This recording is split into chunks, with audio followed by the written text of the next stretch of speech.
다 함께 찬양하시겠습니다.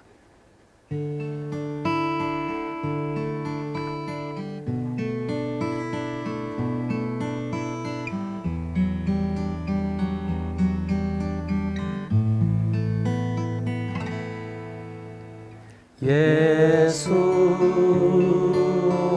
이름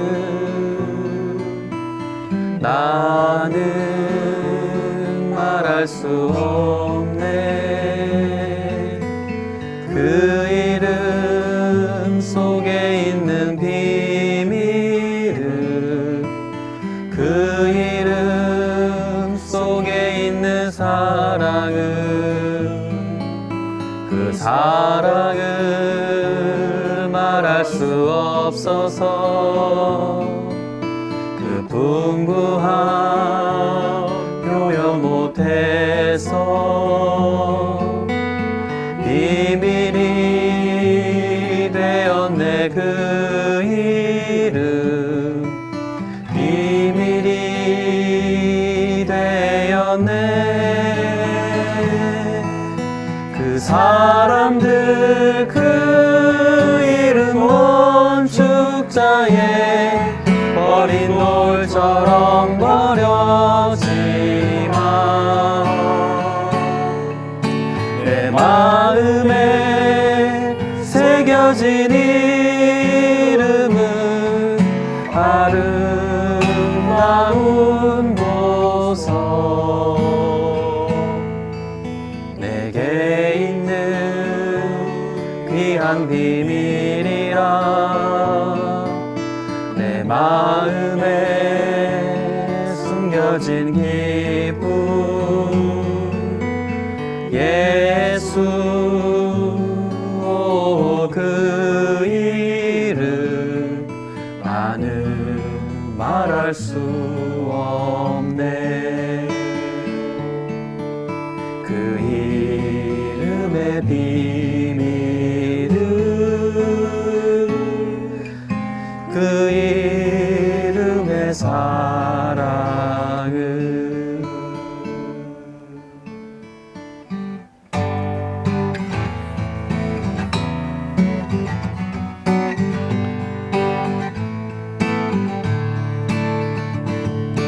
예수 이름이 온 땅에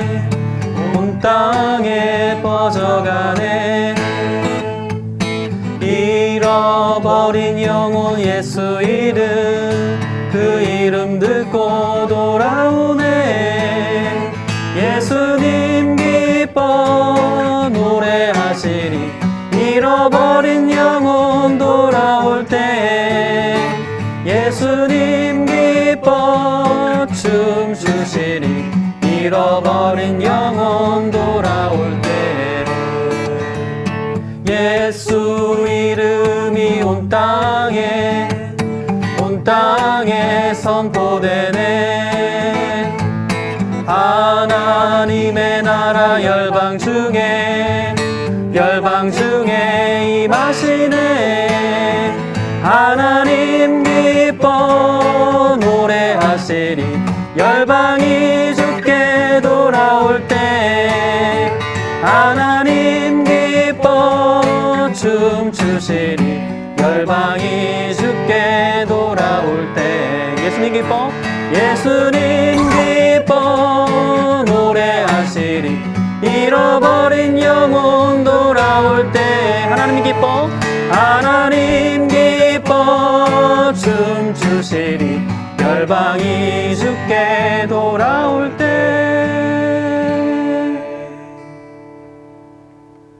수요사경회를 찾아주신 시청자 여러분, 벙커원 교우 여러분 반갑습니다. 안녕하세요, 이경은입니다. 안녕하세요, 유기농 수도사님. 네, 반갑습니다. 반갑습니다. 안녕하세요, 우경석 전도사님. 네, 반갑습니다. 안녕하세요, 목사님. 네, 세면사랑교 한문덕입니다. 네. 반갑습니다. 여전히 만나면 늘 반가운 분들. 수도사님 모처럼 모자가 참 잘 어울리시네요. 그러게요. 예쁘게 아주 입고 왔네. 그러니까. 네, 다 아주 이게 알바의 결과죠.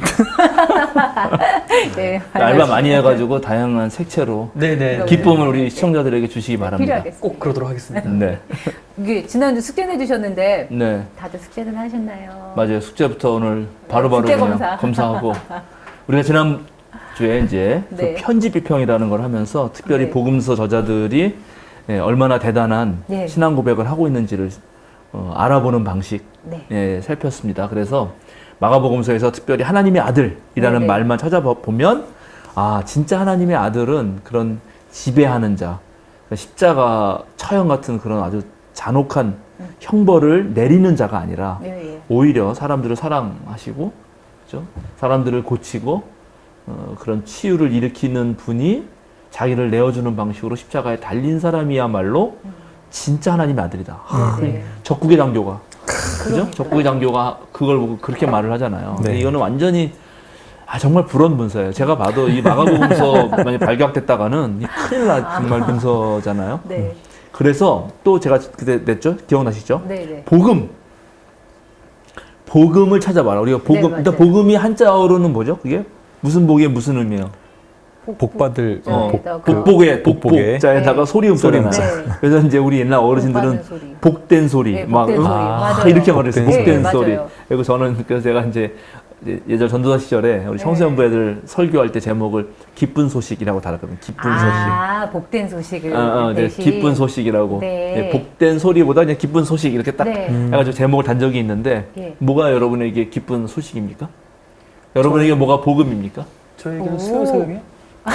알바 아니고? 알바? 아닙니다. 역시 저에게는 항상 수요 사용이죠. 수요사경회를 사랑하시는 오광서 전사님은 뭐가 복음이에요? 저는 점심때가 되는 게 이 음식에 대한 좋네요. 예. 괜찮네. 예. 저에게 복된 소식이요? 휴일. 휴일. 휴일. 네, 휴일. 그렇구나. 쉴 수 네. 있으니까 네. 좋네요. 저에게 복된 소식은 앞으로 20년 뒤에 나올 것 같아요. 쉴 수 없으셔서요? 은퇴. 은퇴 나 빨리 은퇴하고 싶어. 네. 네, 은퇴를 하면 좀 시간이 있지 않을까. 아니요, 모르겠어요. 그래서 제가 이런 얘기 우리 막 하면 네. 우리 교회 부목사님들이 막 이런 강민 목사님 얼굴 표정이 있거든. 목사님 절대 은퇴해도 목사님은 막 이러면서 네. 고개 절레절레 흔들거든요. 그러실 것 자, 같으세요. 그러면 마가복음서가 말하는 네. 이 복된 소식, 복음은 무엇인가? 네. 예, 하는 겁니다. 우리가 이 성서 이제 이 특강할 때 종교사 비평은 사실은 그냥 제가 살짝 넘어가거든요. 근데 그래도 그 살짝 소개하는 차원에서 말하면 이런 거예요. 복음이란 단어가 있잖아요. 이거 매우 네. 중요한 단어거든요. 지난번에 편집 비평할 때 우리가 어휘를 어떻게 쓰는지를 잘 살펴라. 네. 그래서 뭐 세메이온과 디나미스, 기적과 표적, 그죠? 그 다음에 하늘나라와 하나님 나라, 그 다음에 주님과 선생님, 뭐 이런 게 차이가 있다라고 말씀드렸는데 오늘 보면 이 복음이라는 단어도 연구를 해보면 이게 원래 있는 단어거든요. 이게 헬라어로는 유앙겔리온이에요. 유앙겔리온. 그래서 이 독일말로 하면 에반겔리온인데 그래서 에반겔리온 영화도 막 보죠. 예, 만화 영화도 있고. 예. 그랬던 것 같아요. 그래, 그런 거예요. 아. 그래서 이제 유가 좋다는 뜻이고, 그다음에 안겔로스가 소식이거든요. 예, 그 소식이라는 말보다는 사실은 사자. 네. 그래서 그 안겔로스에서 엔젤스가 나온 거예요, 영어. 천사. 네. 그러니까 유가 좋은 소식을 전해주는 천사가 그 천사가 한자어인데 하늘의 심부름꾼이라는 네. 뜻이거든. 그러니까 좋은 소식의 심부름꾼이라는 뜻이죠. 유 안겔로스. 그러니까 좋은 소식, 또는 좋은 소식을 전해주는 사람, 좋은 소식을 전해주는 사람에게 주는 보상, 이런 뜻으로 유앙겔로스가 쓰였어요. 유앙겔리온이. 네. 예, 유앙겔리온은 이제 복수? 목적형이고 유앙겔로스가 저건데 그 단수형인데 단수형의 그 어떤 유앙겔리온 복음을 믿으라 할 때 유앙겔리온 목적형 맞아요. 예, 유앙겔리온인데 이 말이 원래 고대 그리스에서는 전쟁 승리의 소식이에요. 네. 이게 복음이에요. 전쟁에 대해 전쟁 승리 소식이요? 그렇죠. 왜냐하면 전쟁이라고 하는 거는 얼마나 무지막지한 거냐면 전쟁하러 이제 만약에 예를 들어 스파르타가 아테네를 침공한다. 뭐 페르시아가 아테네를 쳐들어온다. 네. 그러면 거기서 만약에 쳐들어온 곳을 아테네 군사들이 막지 못하면 어떻게 되죠? 다 노예로 가는 거죠. 이제 완전 다 노예가 되는 네. 거고요. 특히 이제 모든 전쟁의 그 심각한 전쟁 범죄가 여성들에게 가 있잖아요. 전부 다 그런 아주 치욕스러운 일을 당하는 거고 그 젊은이들은 전부 노예로 끌려가는 거고 자기가 가지고 있는 재산은 다 약탈당하는 거거든요. 그러니까 이거는 파멸이에요. 파멸, 지면. 네. 그래가지고 실제로 전쟁 소식에서 승리를 얻었던 소식을 전쟁에 내보낸 그 장정들 말고 집에서 기다리고 있는 사람들은 그것만 기다리고 있거든. 그래서 그 유명한 마라톤 전쟁 있잖아요. 그래서 그 전쟁 이긴 거를 아테네가 막 그 군사 하나가 병사 하나가 달려와서 그냥 숨가쁘게 쉬지도 않고 달려와서 이겼다 그리고 죽었다는 거 아니에요. 그게 이제 42.195가 돼가지고 네. 마라톤의 기원이 됐잖아요. 네네. 근데 그 이겼다는 그 소식이 바로 유앙겔리온이라고. 이게 고대 그리스어에서 이미 쓰던 말이라는 거죠. 네. 아, 그러면 유앙겔리온은 이런 말이구나. 네. 그리고 그 소식을 전한 그 사람도 유앙겔리온이고 그 사람에게 보상을 줘. 너 잘했다. 너까지 얼마나 수고했냐. 그래서 뭐 집도 안 째주고 그만 덩어리 준다. 그러면 그것도 유앙겔리온. 다 좋은 소식이죠. 네. 그런 게. 네. 그런데 이 유앙겔리온이라는 단어가 고대 그리스에서 그렇게 쓰였는데 이제 로마가 제국을 만들었을 때 그때 이 단어 어떻게 쓰이냐? 이 단어는 황제와 관련해서만 쓰여요. 왜냐하면 전쟁에서 나가는 건 황제잖아. 그러겠죠. 그래서 마찬가지로 로마도 상무사회고 군인사회이기 때문에 다 장군들이거든요. 기본적으로 장군들이 뭐 그 누구예요? 아우구스투스도 그 클레오파트라랑 그 한편 먹은 놈하고 싸워가지고 왜 악티움 회전에서 이겨가지고 네. 드디어 이제 로마의 평을 가져둔 거 아니에요? 그 옥타비아누스잖아요. 그냥 장군이란 말이에요. 전쟁의 승리지. 네. 그래서 전쟁에 승리한 사람에게 주어지는 그 소식이란 좋은 소식이라는 뜻의 유앙겔리온이라는 말을 쓰면서 네. 이제는 로마 때가 되면 황제에게만 쓰인다고요. 네, 그래서 어떨 때 쓰이냐면 바로 딱 전쟁에서 이겨서 그 개선문, 그 유명한 그 베시파시아누스 장군의 입성하는 그림이 있거든요. 딱 이제 그 로마 개선문으로 입성하면 양쪽에 그 빵빠레 부른 이 긴 로마 그 나팔 네. 있죠. 그게 쫙 서 있고 그 위로 이제 이 스탠드 위에 로마 시민들이 쫙 도열해 있다가 장군이 멋있게 딱 나오면 어떻게 해요? 빵빠레 팍 울리면서 전부 다 외치죠. 모든 시민이 유앙겔리온 하고 외치는 아, 거예요. 그래요? 복음이다 이렇게 하고 딱 기쁜 소식이라고 외치는 거거든. 그리고 이제 왕은 이제 의기양양해가지고 쫙 이제 그 뭐지 네. 전차 타고 들어오면 들어오고. 그 뒤에 이제 종 하나가 네. 그 왕의 귀에 대고 속삭이죠. 뭘 속삭인 줄 알아요? 몰라요. 메멘토 모리. 메멘토 모리? 메멘토 모리. 네가 죽는다는 것을 기억하라. 이게 로마의 그 문명이에요. 당신이 이렇게 그래요? 지금 개선해가지고 세계 최고의 권력을 얻은 것 같지만 당신도 언젠가는 죽습니다. 아, 진짜로요? 진짜. 아, 진짜로 와서 그렇게. 그렇게 얘기를 말하는 거. 그게 그게- 법이야. 그게 로마의, 법이에요? 예, 로마가 그래서 권력이 오. 그렇게 마구 사용되지 않도록 당신도 언젠가 죽는 존재라는 것을 기억하십시오. 그게 진짜 하나의 순서인 거예요? 그럼요. 그게 다 예식이에요. 그 예식인 네. 거예요? 그렇게 했단 말이죠. 오. 지금 얘기하면 될 것 같은데요? 그렇지. 메멘토 네, 모리. 지금도 그걸 줘야 돼, 사실. 유앙겔리온이라고 외치기 전에, 지금 그 극우 유튜버들은 유앙겔리온 외치고 있잖아요. 네. 근데 우리는 가서 귓속말로, 메멘토 모리를 외쳐줘야 되는. 네. 그런 거죠. 그러니까요, 네. 그런 식으로 쓰이거나, 또는 이제 그 황제가 이 후손을, 네. 예, 로마 시대 그때 제가 말씀드렸지만 가부장이 가족 구성권을 주고 있다 그랬잖아요. 네, 네. 내 자식을 내 후계자로 삼는다든지 또 우리 가족의 구성을 누구를 할 건가는 가부장에게 있어요. 그 가부장의 정점에 로마 황제가 있는 거거든요. 그 로마 황제도 당연히 자기 자식 뭐 누구든 마음에 드는 여성에게 애를 얻을 수 있는 거고 그리고 얘를 딱 태어났을 때 얘가 내 자식으로 하자. 이거 정할 수 있어요. 그래서 딱 이제 임신을 했어요. 뭐 왕비가 임신할 수도 있고 대리모가 임신할 수도 있어요. 네. 대리모도 주니까. 근데 딱 네. 그리고 그때 그 로마도 상당히 그 문명이 발달해가지고 이 제왕절개 수술도 했거든요. 제왕절개 수술을 딱 해가지고 아들이 태어났어. 그 당시에요? 그리고 이제 황제가 봤을 때 마음에 들어. 그럼 의사가 그 황제 아들을 딱 손에 쥐고 한쪽으로 뻗어 올리면서 외치는 말. 유앙겔리온. 황제 응. 후손이 태어났다. 근데 딱 마음에 안 들어. 게다가 여자야. 그럼 어떻게 했는 줄 알아요? 죽이진 않았죠? 버려. 진짜로요? 산모와 함께 버려. 아니 근데 그 아기가 뭘 보고 좋은지 안 좋은지 그 피덩이를 보고 안다고. 몰라, 그렇게 잔인해. 그게 심지어 편지에 있다니까, 편지에. 어머. 네. 한 노동자의 편지에 있어요. 어머. 힐라리온에게 뭐 하여튼 쓰는 그 뼈탄 편지에 있어요. 내가 옛날에 자료를 좀 봐야 되는데, 네. 예, 잘 있냐, 뱃속 아이들 잘 있냐. 그런데 나서 아들이거든, 잘 키워주고, 딸이거든, 버리시오. 잔인하다. 엄청나죠. 이런 게 이제 네. 문화 인력적 그 분석 방법으로 밝혀지는 거예요. 네. 그래서 그렇게 로마 황제에게만 쓰던 복음이거든요. 그런데 이제 바로 마가복음서가 쓰이던 시절이 66년부터 네. 유대와 로마 사이에 전쟁이 벌어졌잖아요. 네네.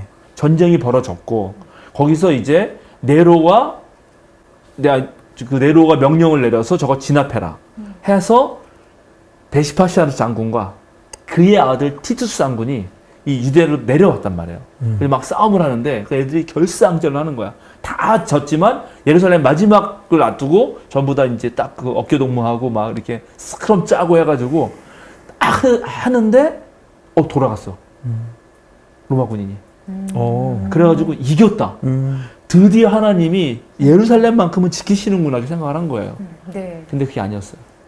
그게 68년인데 네. 네로가 죽었어. 네로 사망. 그래서 돌아. 그래가지고 빨리 장군 중에 빨리 로마로 가서 자기가 등극을 해야 돼, 황제로. 그래서 베스파시아누스가 바로 머리 돌려서 딱 가서 황제로 등극합니다. 그래서 황제로 등극해서 다른 모든 장군들 다 나머지의 그런 권력 그런 구조를 다 잠재운 다음에 네. 그러면 이제 모든 그 로마 제국의 모든 시인들이 외치겠죠.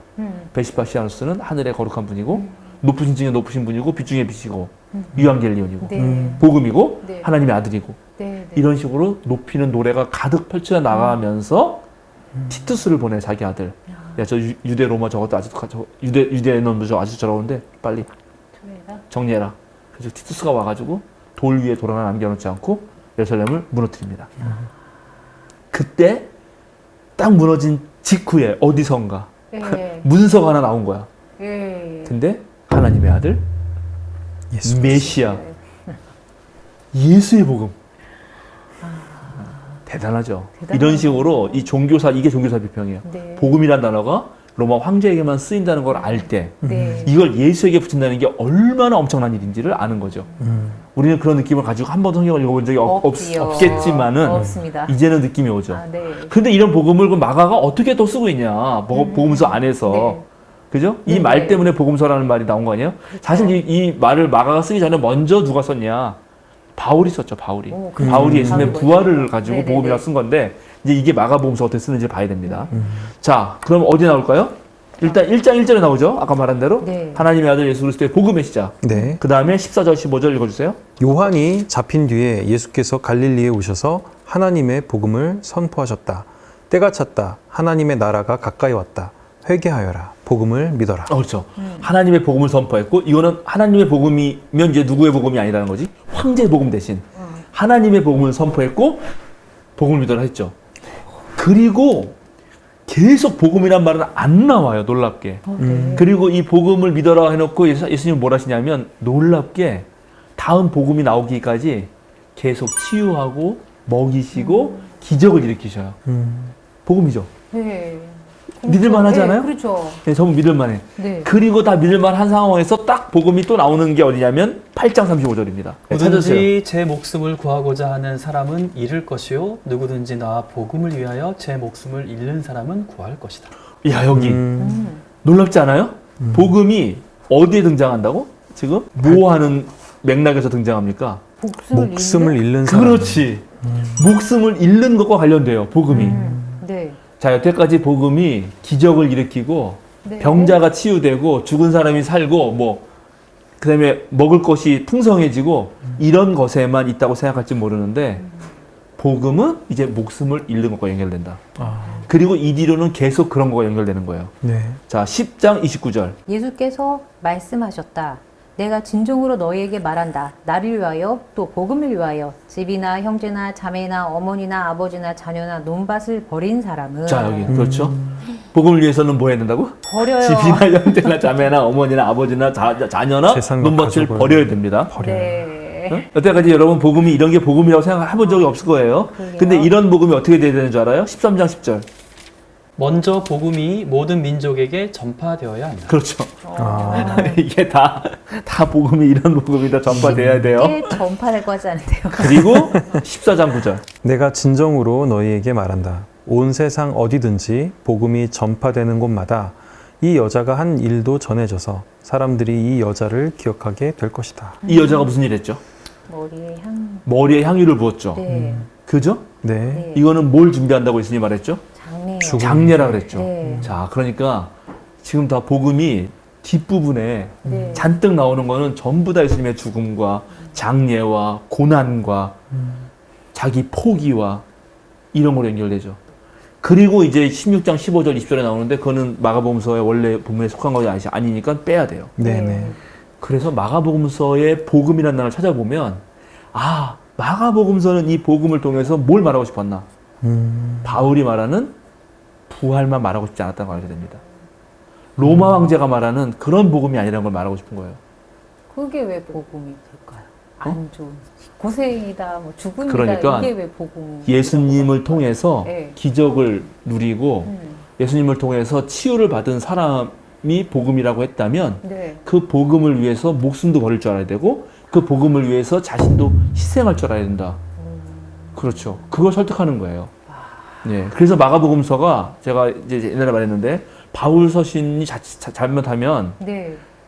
죽은 자의 부활만 전하면 승리의 예수, 네. 영광의 예수만 찬양하기 때문에 실제로 예수님 때문에 죽임당하는 사람에 있어서는 허무한 일이 돼버리고 삶의 의미가 없어지잖아요. 마가복음서는 아니라는 거예요. 당신은 바로 복음을 위해서 죽은 거고 당신은 복음을 위해서 그렇게 고난을 받는 거고 당신은 정말 복음이 이 온 세계에 전파되도록 하는 일이고 예수님의 지금 장례를 준비한 그 여자가 복음과 함께 전파되지 않았냐 이렇게 설득해 주는 거죠. 그렇게 힘을 주는 거죠. 그렇게 될 때 하나님 나라가 이루어질 것 같다는 생각이 들어요. 오히려 그건, 그죠? 예. 이런 거죠. 복음이 그러면 나에게 고난이 오면은 그건 다 복음이 아닌 거가 되잖아요. 그러니까 그렇긴 그런데요. 그 이전까지만 해도 그 유한겔리온이라는 단어가 승리였고 뭐 진짜 뭐 유익 물질적인 현생의 유익이었고 뭐 전쟁의 끝이었고 평화였고 이런 거였잖아요. 근데 지금부터는 이 복음이라는 그 똑같은 단어를 갖다가 어떻게 보면 고난이고 고통이고 버려야 되는 거가 곧 복음이 된 거잖아요. 참 아이러니하네요. 그것도 복음이라는 거죠. 그것도 복음. 이것이 기독교 정신이에요. 이게 이렇지 않으면 왜 네. 그런 아프리카 가서 선교하고 거기서 왜 그 고생을 하겠어요. 많은 분들이. 네, 바울 같은 그런 위대한 지식과 엄청난 능력을 가진 자가 왜 그렇게 천한 가장 낮은 자 보잘것 없는 사람이 돼서 스스로 그 길을 가겠냔 말이죠. 그러니까 진정한 복음은 이런 거였다는 거지. 마가가 전하고 싶은 거예요, 우리에게. 네. 이런 거를 우리가 편집 비평을 통해서 알게 된 거다. 그럼 대단한 거죠. 대단하다. 가시밭길이라고 생각해야 됩니다. 그러니까 반대로 생각할 수 있는 거예요. 가시밭길은 여태까지 화음이다. 어? 아, 네. 복음이 아니라 재앙의 소리다라고만 생각했는데 네. 가시밭길도 주님을 따라가는 길이라면 그건 복음이다라고 이해했다는 거죠. 마가복음서 저자는. 네. 이해되죠? 충분히 이해됩니다. 대단하네요. 정말 대단하시네요. 그렇죠? 야, 이런 걸 성경에서 읽어냈어야 된다고 하는 겁니다. 편집 비평이 필요하네요. 자, 우리 시청자들이 아마 숙제 잘 해오셨을 생각하고 네. 이렇게 놀랍게 복음이라는 단어가 마가복음서에서는 다 고난과 관련돼서 뒷자리에 많이 쓰인다. 네. 네. 예, 앞에 선포만 해놓고. 네. 그래서 우리가 익히 알고 있는 복음, 네. 그것만 복음이 아니라 네. 그것 더 이상의 것을 얘기하는 거죠. 이게 이제 노자 같은 책에도 역설이 있는데 모든 사람이 세상에 아름다움을 알고 있는데 그것이 추한 것이다. 아름다움을 아름다움으로 알고 있는데 그것이 추한 것이다. 아름다움을 알고 있는데 네. 예, 바로 그게 추한 것이다. 왜일까요? 또 그거 웬 명품에 역사일까요? 명품을 그렇죠. 걸치면 이제 추해 보이는 거죠. 우리 김땡땡 그 이해가 되네. 갑자기 이해가 되네. 자, 좋습니다. 이렇게 이제 우리 편집 비평은 끝내고요. 오늘은 이제 그렇게 편집 비평은 또 편집 비평대로 나중에 이래서 성서를 이제 야 이게 어떤 의도가 있고 이 편집자가 어떤 그 뭐랄까 이 방법을 사용해서 이렇게 우리를 설득하려고 하지로 이제 발전해 갑니다. 네. 그 발전해 가는 것 속에서 문학 비평 나오고 네. 수사 비평이 막 나와요. 네, 그건 네. 다음에 할 거예요. 네. 근데 이제 아까 다행이다. 양식이 있어요. 그 전에 네. 이제 편집 네. 넘어가기 전에 양식이 있었죠. 예. 그 양식이 그 사람들의 삶의 자리, 네, 그 다음에 맞아요. 전승한 사람들의 삶의 자리를 네. 네. 찾아냈다 그랬잖아요. 네. 네. 근데 그 삶의 자리를 더 깊이 보는 방법론이 생긴 거야. 또 있어요. 이게 역사. 사회학적 방법론. 사회학도 바꾸고. 사회학 방법론. 왜냐하면 사회학이라고 하는 이 학문이 네. 우리에게 현대에 와서 생겼기 때문에 그래서 사회학적 방법론, 사회학적 비평, 그죠? 예. 네. 소셜 크리티시즘은 예, 또는 소시올로지컬 크리티시즘은 이 사회학적 비평은 뭘 하려고 하는 거냐면 첫 번째는 원시 그리스도교가 생겨났을 때 아니 구약 상관없어요. 구약도 어쨌든 뭐 네. 그런 어떤 공동체가 생겨났을 때 주변의 사회 정황이 어떠했는지. 그죠? 오늘도 이 복음이란 말을 네. 그 종교사 비평 살짝 다뤘지만 네. 다른 주변 종교, 로마 황제 숭배라고 하는 종교와 비교하지 않으면 의미가 드러나지 않잖아요. 네. 아 그냥 로또 맞는 거 이렇게 생각하잖아요. 나 예수님 믿어서 로또 맞았어. 네. 이렇게 그렇죠. 한단 말이죠. 그렇죠. 예, 그거는 그래서 그런 것을 연구하려고 하는 거고 동시에 그럼 그때 막 새롭게 생겨난 이 초기 그리스도교가 어느 정도 수준이었나? 소수자였나 다수자였나? 높은 지위였나 보잘것 없는 사람들이었나? 이런 거 연구할 수 있죠. 그렇죠. 사회적 지위 네. 이런 거 연구할 수 있고요. 그래서 이거를 이제 기본적으로 사회학적 비평은 초기 그리스도교와 관련된 주변 사회와 초기 그리스도교 자체의 사회적 정황을 연구한다. 네. 두 번째는 이제 이 초기 그리스도교가 생겨났는데 요 사회적 조직은 어떤가? 이 연구예요. 네. 예, 이게 초기 그리스도교도 사람들이 모이면 거기에 엄청난 이 권력 관계가 형성되거든. 네. 당연히 두 사람 이상 모이면 무조건 힘의 관계가 형성됩니다. 우리 4명이나 모였으니까 여기서도 힘의 묘한 힘의 관계가 성립돼요. 일단 남자가 3명, 여자가 1명이기 때문에 그렇죠. 이혼 선생님이 좀 쫄릴 수가 있어요. 불리할 물론 수 있어요. 가장 셀 수도 있어. 우리가 꼼짝 못할 수도 있고. 네, 네. 저는 부성자이기 때문에 제일 약합니다. 네, 그리고 만약에 여기서 이제 신학하는 사람 3명이고 여기 네. 신학 아니기 맞아. 때문에 또 이럴 수도 있고. 네. 그렇죠? 제가 또 주로 떠들고 나머지는 문어본 사람이니까 또 제가 셀 수도 있고 이런 묘한 그런 관계가 있어요. 네. 그래서 이 사회적 조직이 갈등이 많은 것인지 아니면 사회의 순기능을 하는 것인지 네. 그 안에 권위 구조는 어떠한지 그죠? 네. 예, 이 사회를 잘 통합하고 있는지 그리스도교가 당시 사회에 갈등을 불러일으켰는지 아니면 통합을 시켰는지 네. 갈등을 일으켰다면 뭐에 대해서 갈등했는지 통합을 시켰다면 어느 부분을 통합했는지 이런 연구하는 겁니다. 네. 근데 이제 이런 걸로 연구해서 정말 좋은 책이 있는데 제가 교회를 못 들러와가지고 제목만 아, 네. 얘기해 드릴게요. 일단 복음서의 교회 정치학이라는 책이 있습니다. 복음서. 복음서의 교회 정치학. 나중에 네. 딱 편집 잘 나오겠죠. 네. 복음서의 교회 정치학. 게르트 타이센이라고 하는 학자가 쓴 거예요. 네. 바로 게르트 타이센은 독일 학자인데 이분이 독일에서는 사회학적 비평에 있어서 정말 탁월한 학자예요. 네. 더불어서 그분이 쓴 책 하나 더 소개하자면 이 책 정말 끝내주는 책입니다. 기독교의 탄생. 예수 운동에서 종교로. 이분이 역사적 예수라는 책도 썼거든요. 아. 제자와 함께. 네. 그 역사 예수가 어떻게 운동을 했는지를 잘 밝혔고 그 운동이 이제 초기에 어떻게 종교화되는지 그 사회에서 유대교가 어떻게 되고 이렇게 되는지를 밝힌 책이에요. 그래서 제가 지금 말씀드린 이 두 권의 책을 읽으면 뭘 알 수 있냐면 자 마가복음서가 생겼다. 네. 마태복음서가 생겼다. 누가복음서가 생겼다. 요한복음서가 생겼다고 하면 오늘날 학자들은 전부 이것을 생성해낸 그 뒤에 교회가 있다고 생각하거든요. 공동체가 있다고 생각해요. 네. 네, 그렇죠. 이게 그냥 생긴 게 아니라 그 공동체를 일단 위해서 생긴 거라는 거죠. 그럼 이 공동체가 바로 사회적 상황 아니에요? 네. 사회적 정황이고 이 공동체의 안에 조직이 사회적 조직 아니에요? 그걸 연구하는 거예요. 그래서 마가복음서는 유대교와 관계가 어떠했는지 왜냐하면 유대교에서 나중에 네. 나오니까 그 둘 사이의 관계가 어떠했는지 로마 제국이라고 하는 그 정황 속에서 어떤 포지션을 취했는지 그 마가 교회 안에 내부의 권위는 누가 갖고 있는지 베드로인지 요한인지 그죠? 네. 요한복음에는 둘이 막 경쟁하잖아요. 막 달려가잖아요. 맞아요. 누가 먼저 도착했냐, 누가 먼저 네, 네. 빈 무덤 봤냐, 막 이런 걸 밝혀내는 거예요. 너무너무 재밌습니다. 보면 예. 네. 그리고 이제 세 번째로는 지금 사회에 우리들이 가지고 있는 세계관과 그 1세기의 사회에서 가지고 있는 사람들의 세계관은 다릅니다. 네. 자기네를 이해하는 방식이 달라요. 그런 것도 연구하는 거예요. 어떤 세계관을 가지고 있는지. 예, 그래서 이제 이런 것들을 전반적으로 예, 사회학의 어떤 비평 방법론을 가지고 1세기 그리스도교의 정황 또는 뭐 어떤 다른 마찬가지죠. 뭐 다른 그 예언자 연구에서도 예언자가 살았던 그때 당시에 어떤 국제 질서의 정황, 그다음에 그 예언자가 역할했던 기능, 또 통합적 무슨 어떤 능력 뭐 이런 거 다 살피는 것이 사회학적 비평이다. 네. 일단 자 이렇게 놓고 뭔지 알겠죠? 예, 일단 예. 그냥, 대충은 네, 이해는 알것 됐죠? 같아. 이해는 될 것 같아. 그러면- 어렵겠구나. 이런 감이 또 와요. 이걸 이거 가지고- 뭔가 복잡하겠구나. 쉽진 않겠구나. 아니 이제 이런 예를 들면은 금방 압니다. 이걸 가지고 우리가 마태복음서를 분석해 봅시다. 아, 네. 마태교회는 어떠한 교회였나? 우리가 벙커원 교회는 어떤 교회인가? 생명사랑 교회는 어떤 교회인가? 제가 최근에 사랑의 교회도 좀 다녀왔는데 음악회가 있어가지고 사랑의 교회 들어갔더니 정말 어마무시하게 크더라고. 근데 밖에서만 보고 안에 한 번도 안 들어가봤는데 이번에 처음 들어가 봤어요. 도무장처럼 생긴 그런 느낌이에요. 아니 완전히 막 이렇게 돼가지고 이쪽 건물 따로 있고 여길 건너가려면 또 막 건너가야 되고 또 지하도 막 4층이나 있고 쇼핑몰 같은 느낌이네요. 약간 그런 느낌도 있고 그죠?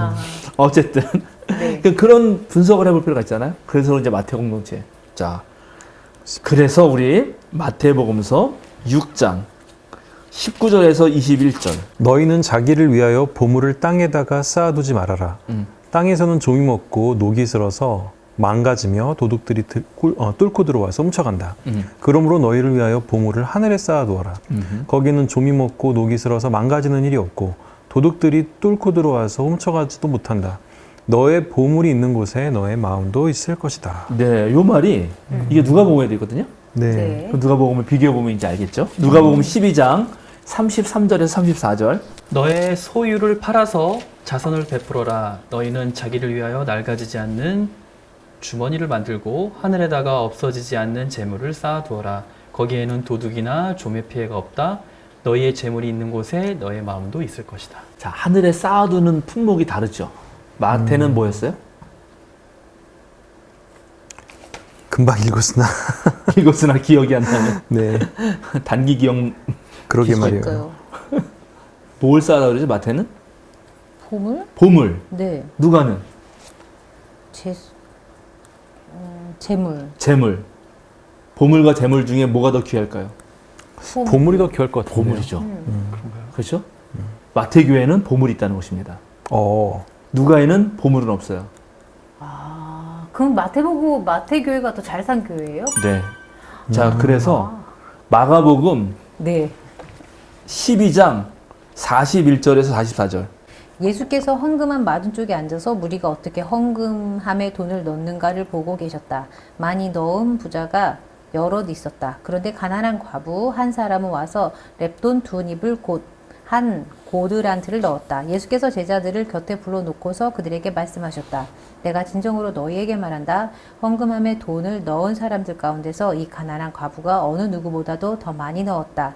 모두 다 넉넉한 데서 얼마씩 떼어 넣었지만 이 과부는 가난한 가운데서 가진 것 모두 곧 자기 생활비 전부를 덜어 넣었다. 네, 좋습니다. 누가복음 21장 1절에서 4절 읽어주세요. 예수께서 눈을 들어 부자들이 헌금궤에 헌금 넣는 것을 보시고 또 어떤 가난한 가부가 거기에 랩돈 2닙을 넣는 것을 보셨다.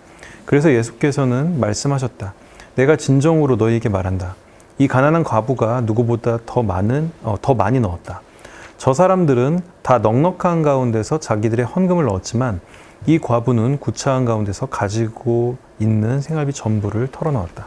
마가복음서에 있으니까 누가복음서가 베끼면서 또 써놓은 거죠, 같이 그래도. 네. 그러면 이거는 지금 부자를 칭찬했습니까? 과부를 칭찬했습니까? 예수님이. 과부요. 그죠? 네. 근데 마태는 이걸 빼버려요. 왜? 없어서요. 아. 그러면 헌금 부자- 안할 것 같아서. 아. 부자 그거예요? 공동체니까. 네, 사랑의 교회거든. 아, 생명사랑 교회가 아니거든. 아, 그래요? 자, 여러분 달란트 비유라는 거 아시죠? 네. 네. 마태에 나옵니까? 누가에 나옵니까? 마태에 나오는 마태에 나오죠. 네. 그럼 누가에는 달란트 비유 비슷한 비유가 나오는데 그거는 무슨 비유입니까? 아, 달란트 아니었다. 달란트가 아닙니다. 달란트 뭘까요? 아니었어요. 뭐였지? 다른 거였는데 달란트보다 다르다. 이 성경 공부 안 하는 그러니까. 혼내줘야 되는데. 아, 여기서 내가 달란- 치워놨어야 되는데 안 그렇지. 나왔습니다. 평신도로서 딱 그래. 뭐라고 딱 얘기해야지. 그 있었는데 평신도 단어가 대표로서 열 생각이 안 달란트의 비유. 제목 이쪽은 문화. 열 그죠? 열 문화죠. 문화. 문화. 예, 예. 달란트하고 문화의 그 화폐 단위가 비교가 됩니까 안 됩니까? 안 되는 거예요. 달란트가 훨씬 더 큰. 네. 그렇죠. 달란트는 17년 노동자의 품삯이에요. 네. 마태가 어느 정도의 규모의 화폐를 단위를 가졌는지 알겠죠? 와, 대교회는 문화는 100데나리온밖에 안 돼요. 부자 교회였네요. 자, 더 리얼한 거 알려드릴까요? 자, 마태복음 27장 57절 읽어보세요. 날이 저물었을 때 아리마대 출신으로 요셉이라고 하는 한 부자가 왔다. 그도 역시 예수의 제자입니다. 여기 아리마대 요셉이 뭐라고요? 부자. 부자라고 얘기하잖아요. 네. 마가복음 15장 43절. 그는 명망 있는 의회 의원이고 하나님의 나라를 기다리는 사람인데 이 사람이 대담하게 빌라도에 가서 예수의 시신을 내어달라고 청하였다. 부자는 얘기 없죠? 안 네. 나오네요. 누가복음 23장 50절 51절. 요셉이라는 사람이 있었는데 그는 공의회 의원이고 착하고 의로운 사람이었다. 이 사람은 의회의 결정과 처사에 찬성하지 않았다. 그는 유대 사람의 고을 아리마대 출신으로 하나님의 나라를 기다리는 사람이었다. 여기도 부자는 얘기 안 없네요. 나오죠? 안 나오네요. 네. 그러니까 공회원 의원이라는 거는 맞네요. 양쪽은 맞는 것 같은데 네. 부자라는 얘기는 안 합니다. 근데 부자였어요? 부자 아니었어요? 마태는 부자라잖아요. 그럼 부자였네요? 그러니까 부자라는 얘기를 마태는 해도 아무 문제가 없는 거지. 다들 부자니까. 근데 다른 데 쓰면은 위험 누성이 생기나? 자, 네. 또 보겠습니다. 마가복음서 6장 8절. 이게 정말 재미있는데 마가복음서 6장 8절. 그리고 그들에게 명하시기를 길을 떠날 때 지팡이 하나밖에는 아무것도 가지지 말고 빵이나 자루도 지니지 말고 전대 동전도 넣어가지 말고. 네, 지금 제자 파송할 때 네. 뭐 가져갈 거 가져가지 말 거 얘기하는 거예요. 네. 마태복음 10장 9절. 전대에 금화도 은화도 동전도 넣어가지고 다니지 말아라.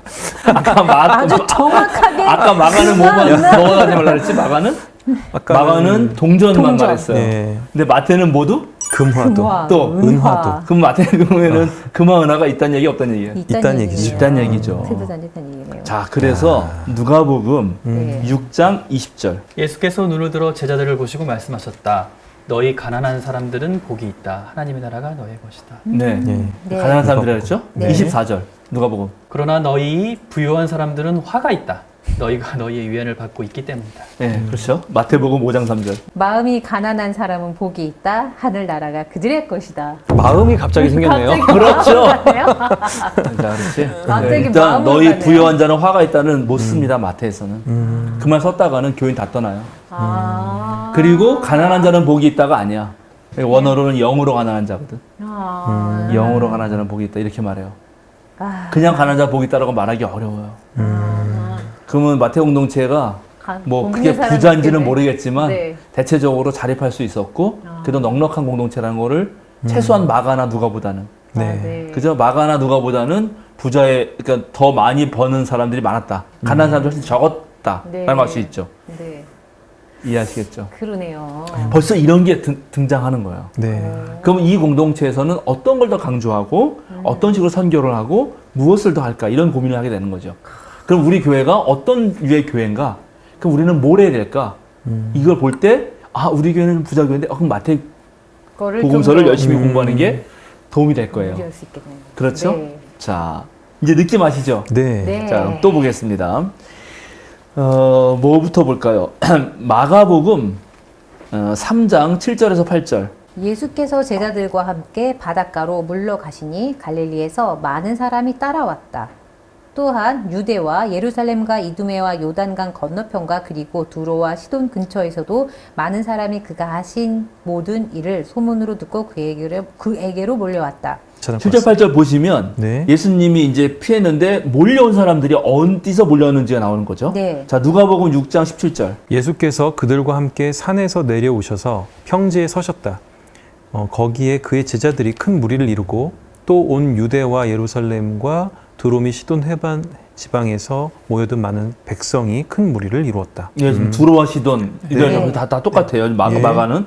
자, 마태복음 4장 25절. 그리하여 갈릴리와 데가볼리와 예루살렘과 유대와 요단강 건너편으로부터 많은 무리가 예수를 따라왔다. 여기 갑자기 없는 도시가 등장합니다. 대가볼. 대가볼리. 10개의 도시 사람들이 몰렸다고 말해요. 네. 그죠? 그렇죠. 네. 자, 이번에 마가복음 5장 14절. 돼지를 치던 사람들이 달아나 읍내와 시골의 일을 알렸다. 사람들은 일어난 일이 무엇인지 몰랐다. 맞나요? 맞아요. 읍내와 시골에 알리죠? 네. 5장 17절 마가복음. 그러자 그들은 예수께 자기네 지역을 떠나달라고 간청하였다. 예, 그렇죠. 그게 다 읍내와 시골에서 네. 있는 네, 일이에요. 그렇죠? 그러면 마태복음 8장 33절. 돼지를 치던 사람들이 도망가서 읍내에 들어가 이 모든 일과 귀신 들린 사람들에게 일어난 일을 알렸다. 온 읍내 사람들이 예수를 만나러 나왔다. 그들은 예수를 보고 자기네 지역을 떠나달라고 간청하였다. 여기 시골이 빠지죠. 예, 읍내 사람들이네. 그렇죠? 아까 데카폴리스가 등장하고 여기 시골이 빠집니다. 자, 마가복음 6장 10절. 또 그들에게 말씀하셨다. 어디서 어느 집에 들어가든지 그곳을 떠날 때까지 거기에 머물러 있어라. 어디서 어느 집이든지예요. 그죠? 네. 네. 마태복음 10장 11절. 아무 고을이나 아무 마을에 들어가든 거기서 마땅한 사람을 찾아내서 그곳을 떠날 때까지. 거기 아무 마을이나 아무 고을이라고 말하죠. 네. 그 고을이 폴리스입니다. 아, 도시예요. 네, 도시. 자, 그러면 이제 좀 느낌 오실 텐데 네. 아주 리얼한 걸 말씀드리겠습니다. 마가복음 6장 8절. 그리고 그들에게 명하시기를 길을 떠날 때에는 지팡이 하나 밖에는 아무것도 가지고 가지 말고 빵이나 자루도 지니지 말고 전대나 동전도 너 가지 말고. 네, 그렇죠. 아까 읽었는데 예. 다른 건 다 가져가지 않는데 뭘 가져가죠? 지팡이 하나. 지팡이는 가져갑니다. 네. 마태복음 10장 10절. 여행용 자루도 속옷 두 벌도 신도 지팡이도 지니지 말아라. 여긴 지팡이도 지니지 말라네요. 네. 왜일까요? 여기는 다 필요 평지인가 없으니까. 봐요. 마태는 주로 도시에서 선교를 했거든. 도시 공동체란 말이에요. 시골은 다 빼버리잖아. 시골은 관심이 없어요. 이 그러니까 사람들은 도시만 선교하고 다니고 도시 중심으로 다닌 건가요? 그렇죠. 그러니까 강남 사람들이란 말이야. 오, 좋은 데로. 그러니까는 지팡이가 필요 없지. 아. 지팡이는 시골 이런 데 가서 맹수가 맞아요. 올 때 그거를 물리치거나 그런 네. 그 공격 방어용으로 쓰거나 네. 아니면 높은 산 같은 거 오를 때 이렇게 짚고 가야 되는 거잖아요. 네네. 그래서 신발도 신으라 그러거든. 마가는. 네. 근데 마태는 신발도 신지 말라 그래요. 신발도 필요 없어. 너무 잘 길이 닦였거든. 길이 잘 닦여 길이 잘 있어서. 닦였거든. 절대 뭐 이렇게 없어? 스트레스 받으니 그렇죠. 자, 그렇죠. 자, 마태복음 10장 23절. 이 고을에서 너희를 박해하거든 저 고을로 피하여라. 내가 진정으로 너희에게 말한다. 너희가 이스라엘의 고을들을 다 돌기 전에 인자가 올 것이다. 요거는 마태복음에만 나와요. 어디로 나오지 않아. 근데 이스라엘의 고을들이 할 때 이 고을이 다 폴리스란 말이에요. 아, 네. 원어로 보면 폴리스. 네. 그러니까 얘네들은 이제 돈 좀 있는 도시에 주로 있는 그런 공동체라고 할 수 있습니다. 그렇죠? 그러네요. 이해되죠? 네네. 네, 이해되죠. 자, 또 이제 마지막 그러면 하나 더 보죠 뭐. 그 마태복음서를 이렇게 딱 보면 이제 전체 구조를 봐야 되는데 아까 네. 우리가 편집표 이런 거 봤듯이 이 편집한 사람이 어떻게 이걸 썼을까 하고 딱 보면 앞에 서론이 있고 뒤에 결론이 있어요. 이제 구조를 보는 거야. 그럼 서론은 1장 2장이에요. 1장 1절부터 2장 23절까지 예수님의 탄생 이야기. 그게 이제 딱 서론이에요. 그리고 결론이 뒤에 가면 26장, 28장 마지막에 이제 예수님 더 돌아가셔 나서 그 이후에 그리고 그 안에 이제 본론이 딱 있는데 본론이 5개로 딱 나눠져. 5개로 나눠지는 걸 어떻게 할 수 있냐면 정확하게 할 수 있어요. 그 한 문단이 한 5개 단락이 끝날 때마다 예수께서 이렇게 말씀을 마치셨다라고 딱 말을 해줘. 자, 찾아볼까요? 이제 이걸 7장 28절. 예수께서 이 말씀을 마치시니 무리가 그의 가르침에 놀랐다. 저 말씀하신 이 나오죠. 네. 요 말이 똑같은 헬라어로 우리말은 번역이 다 다르게 됐어도 똑같은 헬라어예요. 그래서 3장 1절부터 7장 27절까지 한 단락이 딱 요 말로 끝나요. 자, 그러면 11장 1절. 예수께서 12 제자에게 지시하기를 마치고 거기에서 떠나셔서 유대 사람들의 여러 고을에서 가르치며 복음을 전하셨다. 여기 이렇게 나오는데 그 지시하기를 마치고 이게 번역을 해서 그런데 말씀을 마치셨다. 이렇게 나오는 거예요, 그냥. 네. 예. 그리고 이걸 알면 이제 그렇게 번역했어야 되는데 이게 뭐 이런 신학을 반영한 건 아니니까. 그래서 8장 1절부터 10장 42절까지 딱 한 단락이 끝나고 11장 1절에 이렇게 딱 맞춰줘요. 네. 13장 53절. 예수께서 이 비유들을 말씀하신 뒤에 그곳을 떠나셨다. 이 비유를 말씀하신 뒤에 요것도 이 말씀을 마치시니 이렇게 돼요. 네. 네. 근데 이건 이제 설명을 해준 거지 번역을 하다 보니까. 네. 그것도 이제 딱 한 문단. 19장 1절. 예수께서 이 말씀을 마치시고 갈릴리를 떠나서 요단강 건너편 유대 지방으로 가셨다. 거기 이제 이 말씀 마치시고. 제대로 나왔죠? 네. 26장 1절. 예수께서 이 모든 말씀을 마치셨을 때에 자기 제자들에게 말씀하셨다. 마치셨을 때 딱 나오죠. 네. 그래서 이 오부작, 이 오부작을 하거든. 오부작. 근데 이 오부작이 왜 중요할까요? 왜 마태는 이 5개의 본론을 탁 이렇게 말씀을 탁탁탁 맞췄을까요? 글쎄요. 안 배우셨나요 학교에서? 예, 그런 건 안 배우지 않았습니다. 안타깝습니다. 다행입니다.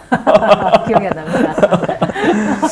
자, 예수님이 율법을 폐하러 오셨나요? 완성하러 왔나요? 완성하러 오셨고. 그게 마태복음에만 나오거든요. 아, 예수님이 율법 폐하러 온 게 아니라 율법 완성하러 왔다. 그럼 율법은 뭔가요? 성경에. 구약 성경에. 오경? 그렇지. 그래서 5덩어리. 5입니다. 무슨 모세 오경을 얘네들이 너희가 바리새파이보다 더 낫지 못하면 절대 환에 들어가지 못한다. 이런 식으로 모세 오경의 율법을 완전히 우리가 새롭게 한다라는 자식을 갖습니다. 그래서 오부작으로 해요. 이 오에 대한 이 마태의 아주 그 집착과 애착이 있어요. 그래요? 일단 전체를 그렇게 5개로 나누고 이게 네. 오가 그거거든. 네. 그 다음에 오병이어도 마찬가지예요. 아. 오병이어는 유대인들이잖아요. 12광줄이에요. 오병이어. 네. 그 다음에 4,000명 먹은 거는 7이야, 7. 네, 맞아요. 예, 일곱 일곱 강. 7병. 7병이죠. 네, 네. 7병이지. 네, 그리고 몇 마리 병이요. 물고기고, 네, 그지? 몇 마리 7병이지. 네네. 그래서 7과 4는 전체를 뜻하는 거고, 이방과 네. 전체 세계. 아. 5와 12는 모세 오경, 뭐 12, 이거 다 유대거든. 네. 여기 유대한테 보낸다 그랬잖아요. 그래서 이제 오에 집착하는 게 어디 리얼하게 나오냐면, 네. 서론에. 예수님 서론이요? 탄생 이야기에. 장난 아닌데요. 일단 예수님 탄생 이야기가 서론이라 했잖아요. 네. 1장 1절부터 2장 23절까지 있다 그랬죠. 네. 자, 여기에 예수 그리스도 할 때 그리스도가 5번 나와. 아, 자, 그래요? 1장 1절. 네. 아브라함의 자손이요 다윗의 자손이 예수 그리스도에게 그죠? 이르하라. 16절. 야곱은 마리아의 남편 요셉을 낳았다. 마리아에게서 그리스도라는 예수가 나타났다. 17절. 그러므로 모든 대수는 아브라함부터 다윗까지 14대요. 다윗으로부터 바빌론 끌려갈 때까지 14대요. 바벨론으로 끌려간 때로부터 그리스도까지 14대다. 18절. 예수 그리스도의 태어나심은 어. 이러하다. 그렇죠. 그다음에 2장 4절. 왕은 백성의 대제사장들과 율법 교사들을 다 모아놓고서 그리스도가 어디서 태어났는지를 그들이 물어봤다. 5번. 5번. 5번 나와요. 의도하고 딱 5번 넣은 거예요? 그건 모르겠는데 어머. 놀랍게 5번이 다. 근데 요거 하나면은 이거 어쩌다 우연히 맞는 거긴 할 텐데 네. 그렇지 않아요. 족보에 여성이 나오죠. 네. 몇 명 나오죠? 5명. 5명입니다. 5명 나와. 다말 나오죠. 라합이죠. 룻. 그다음에 우리아의 아내인 그 바세바. 네. 바세바. 우리아의 아내로 나오지만 그다음에 마리아. 마리아. 5명 나오죠. 베들레헴 네. 5번 나와요. 아, 베들레헴도 5번. 네, 자 2장 1절, 헤롯 왕 때에 예수께서 유대 베들레헴에서 나셨다. 5절, 그들이 왕에게 말하기를 유대 베들레헴이다. 6절, 너 유대 땅에 있는 베들레헴아. 8절, 그들을 베들레헴으로 보내며 16절. 헤롯은 박사들에게 속은 것을 알고 몹시 노하였다. 그는 사람들을 보내어 그 박사들에게 알아본 때를 기준으로 베들레헴과 5번 나와요. 네. 여기까지만 해도 이거 혹시 다 우연의 일치 아니야? 그런데 그렇지 않아요. 또 있단 말입니까? 또 있어요. 이렇게 구약을 중요시하고 네. 구약과 연결해서 뭔가를 하려고 하는 이 마태는 네. 이 예수님 탄생 이야기에서 모든 예수님 탄생이 구약의 예언 성취라고 하거든. 자, 1장 22절. 이 모든 일이 일어난 것은 주님께서 예언자를 시켜서 이르시기를 네, 2장 5절. 그들이 왕에게 말하였다. 유대 베들레헴입니다. 예언자가 이렇게 기록하였다. 예언자. 1장 15절. 2장 15절. 헤롯이 죽을 때까지 거기에 있었다. 이것은 주님께서 예언자를 시켜서 말씀하신 바 내가 이집트에서 내 아들을 불러냈다 하신 말씀을 그렇죠. 이루시는 것이다. 15절 읽었나요, 지금? 네. 네. 17절. 이리하여 예언자 예레미야를 시켜서 하신 말씀이 이루어졌다. 23절. 나사렛이라는 동네로 가서 살았다. 이리하여 예언자들을 시켜서 말씀하신 바 그는 나사렛 사람이라고 불릴 것이다 하신 말씀이 이루어졌다. 야. 야, 장난 아니죠? 5번이네요. 이렇게 진짜. 해가지고 곳곳에 우리가 유대교를 어떻게 완성하는지 니네 진짜 토라가 거기 있지 않고 여기에 있다. 이거를 아주 세세하게 알려줍니다. 자, 이러면서 그럼 마태는 어떤 의식을 가지고 있었나? 자, 이게 진짜 유명한 말인데 마태복음서 13장 52절. 이게 마태의 자의식입니다. 마태교회의 자의식이에요. 예수께서 그들에게 말씀하셨다. 그러므로 하늘나라를 위하여 훈련을 받은 율법학자는 누구나 자기 곳간에서 새 것과 낡은 것을 꺼내는 집주인과 같다. 하늘나라를 위한 뭐? 훈련받은 율법학자. 이게 마태복음 기차라는 거지. 얘네들은 뭐 한다고? 아, 새 곳간, 옛 곳간에서 다 그것을 꺼내서 할 줄 아는 사람들이다.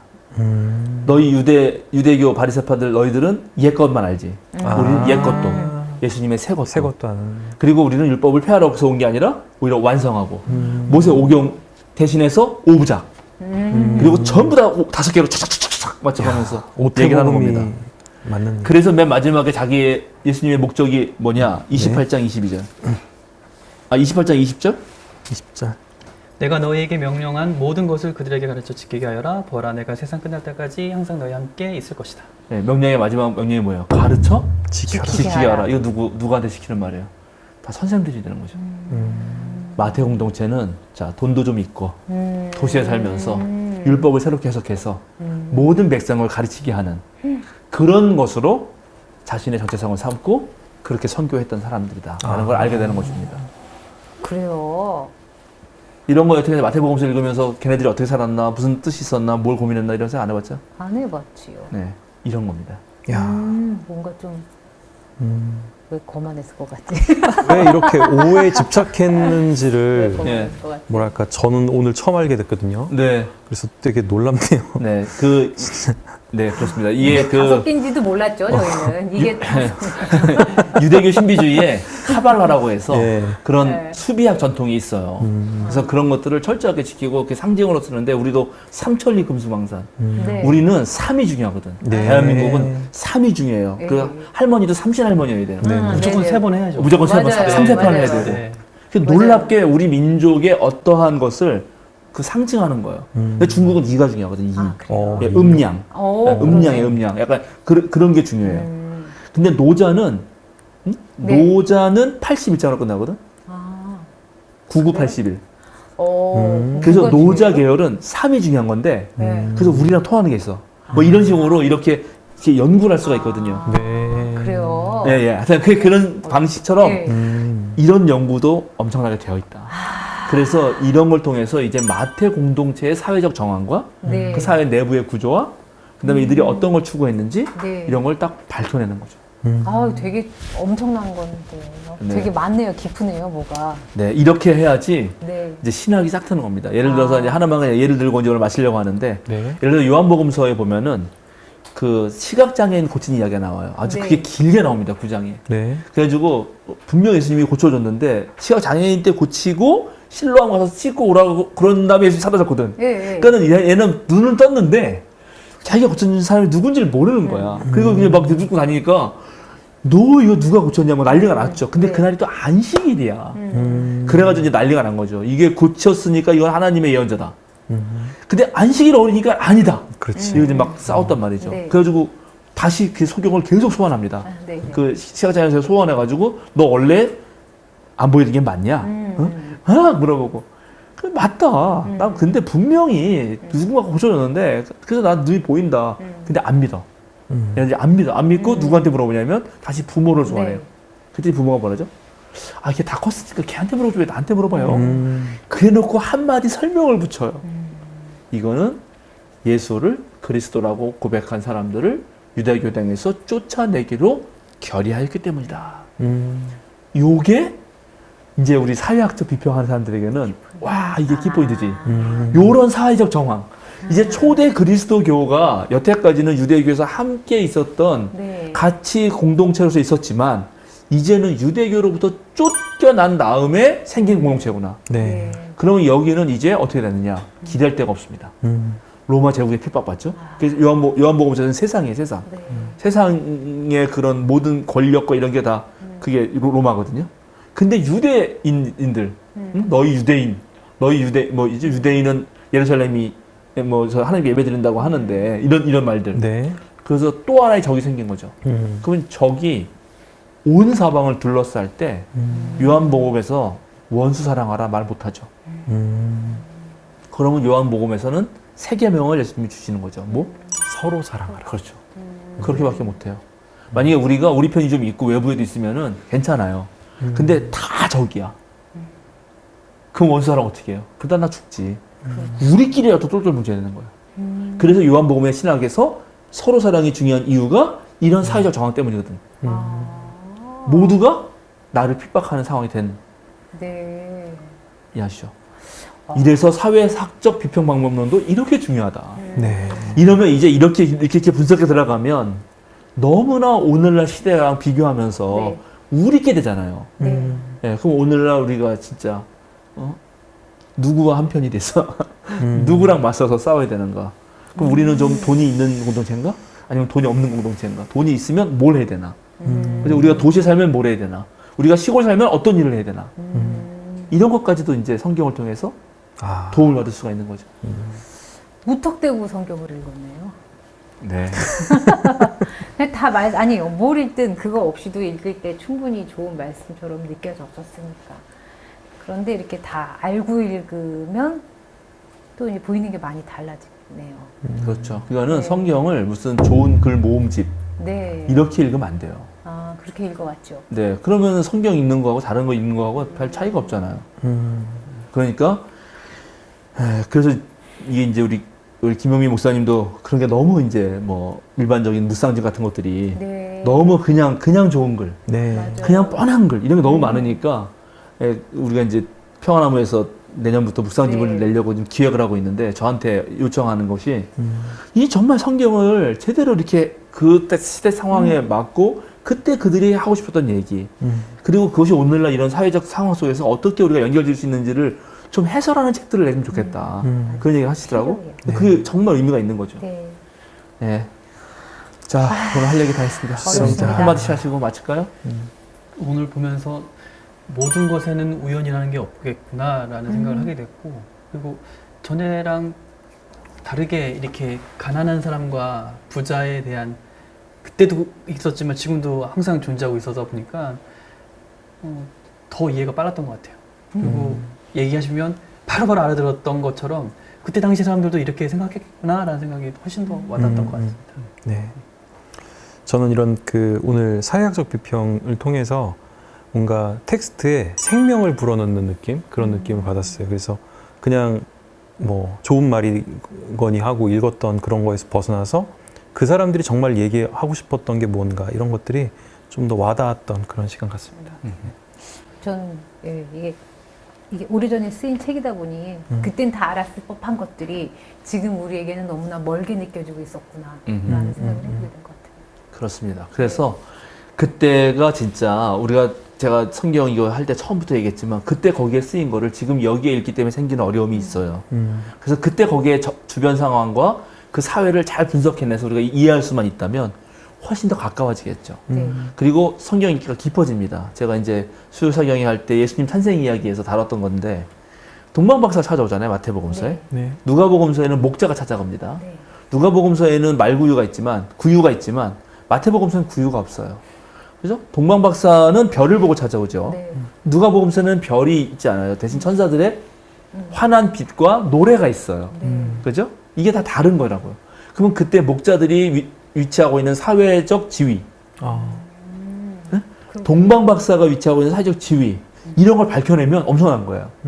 특히 마태가 그렇지. 마태 동방박사는 마고스라 그래서 그거는 메대와 그다음에 파르티아와 그런 페르시아 제국에 있었던 별을 연구하는 고위 정치 자문 관료들이거든. 근데 로마가 페르시아를 망가뜨렸단 말이에요. 그래서 그 당시 전 세계에 흩어져서 숨죽이며 살고 있었어요. 그래서 로마 지배하에서 우리가 어떻게 다시 새롭게 구원을 얻을까? 별을 연구하고 있는데 별이 뜬 거죠. 그런 거대 제국의 고위 자문 관료가 연구한 별이 뜬 게 나사렛 촌동네의 예수란 말이에요. 그래서 이거는 로마라고 하는 엄청난 제국적 세력 앞에서 무너진 제국의 후예들과 아주 가난한 민중의 자식과 연합 전선을 핀다는 의미거든. 이런 거는 생각도 못하지. 네. 네. 100번 읽어봤자 안 보여요. 안 되는 안 거예요. 보여요. 그래서 보여요, 이 안 사회학적 보여요? 비평이라는 게 이렇게 중요하다. 네. 네, 그래서 이런 연구들이 네. 참 소중합니다. 네. 네. 지금 목사님이 하신 말씀이 딱 그거 같아요. 그 기독교인들한테 정신 좀 차리라 이제 그런 느낌으로 받아들였습니다. 저는. 그렇습니다. 네. 네, 오늘 이 정도로 해도 되지 않을까요? 네, 그럼. 네, 그러면 기도하고 마치겠습니다. 아, 참. 어. 저희 다음 주 추석이고 맞아. 그 다음 주 또 이제 월요일이 휴무일이잖아요. 그래서 아마 저희가 2주 연속 수요 사경회가 휴방이고 되겠습니다. 추석 전에는 뭐 쉬면 아니고 이제 그쵸. 추석 그 추석 연휴가 그 연휴. 10월 이제 2일, 3일까지인데 10월 2일이 그렇죠. 또 같이 월요일이고, 연휴가 돼버리고 월요일이고. 그다음에 또 10월 9일이 한글날 맞습니다. 세종대왕께서 벌써부터 한글을 너무 만드시고. 우울한데요. 두 주. 어떡하죠? 근데 제가 어쩔 수 없이 네. 뭐 저기 10월 9일 날은 또 우리 교회 남신도들이 네. 어디 또 나들이 가기 때문에 같이 가야 돼서 어렵습니다. 네. 네. 어쩔 수 없고 네. 하여튼 두 번 두 번. 쉰다는 거. 네. 네, 여러분 죄송합니다. 어쩔 수 없습니다. 죄송합니다. 네. 제가 수요일 설교만 하는 게 아니고 목회도 하기 때문에 그리고 저희도 월요일은 쉬어야 되기 때문에 편집하는 분들도. 맞습니다. 네. 네. 그럼 기도하고 마치겠습니다. 네. 주님 감사합니다. 사회학적 비평을 통해서 성서가 쓰여진 시대에 그리고 성서를 만들었던 사람들의 정말 구체적인 삶의 상황과 이들의 고민들과 또 이들의 그런 믿음의 투쟁들 함께 생각해 보게 됩니다. 오늘날 우리 사회도 정말 다양한 그런 계층과 다양한 사회 구성원들 사이에 갈등과 고민들이 있습니다. 이 고민들과 성경 시대 사람들의 그런 신앙적 고민들이 함께 서로 얽혀지며 또 함께 비교되며 또 서로 대조하면서 다시 한번 오늘날 우리가 어떻게 살아야 우리 주님을 따르는 삶이 될지 그런 생각을 더 깊이 하는 오늘날 우리 한국 개신교인들 될 수 있도록 도와주시옵소서. 이제 한국 개신교가 이 땅에 들어온 지도 140년이 넘어가고 있는데 이런 때 우리가 더욱더 성숙하고 더욱더 나은 그리스도인이 되기 위해서 이런 깊이 있는 성서 공부들을 더 많이 할 수 있도록 주여 함께하여 주시옵소서. 언제나 감사드리며 예수님의 이름으로 기도드립니다. 아멘.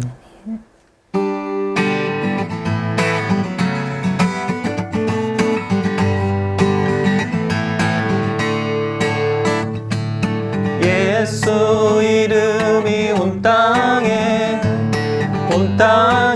퍼져가네. 잃어버린 영혼 예수 이름, 그 이름 듣고 돌아오네. 예수님 기뻐 노래하시리. 잃어버린 영혼 돌아올 때 예수님 기뻐 춤추시리.